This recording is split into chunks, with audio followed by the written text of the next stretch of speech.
O, Team Suplado. Pababa na tayo ng parking. Si Zar nagmamaneho. Yan, kamay niya yan. Ito, Kia EV5. EV ito, full EV. We're starting at 51%.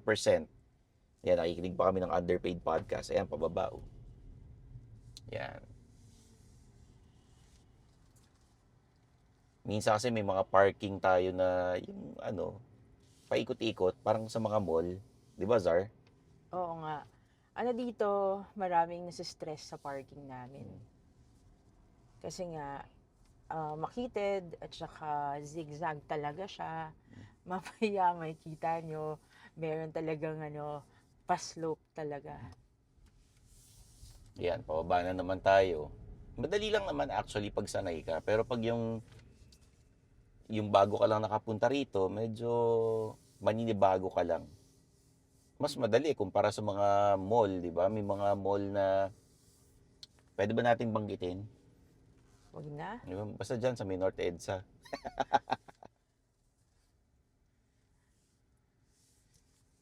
Ayan. Siyempre, unang papansin niyo pag dinadrive nyo tong sasakyan na to, tahimik. Kasi full EV to eh. Kasi hindi mo maririnig yung makina niya. Parang ano lang.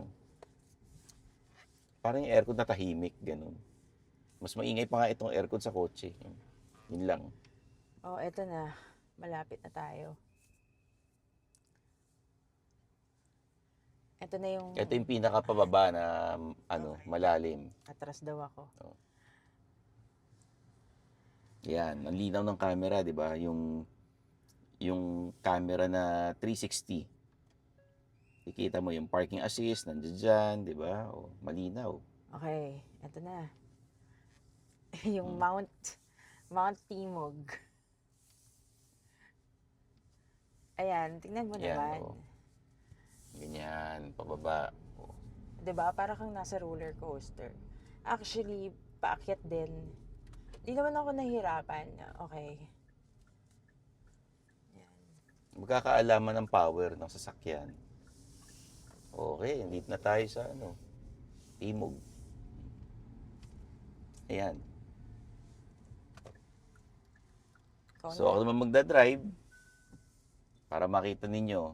Let's drive around QC.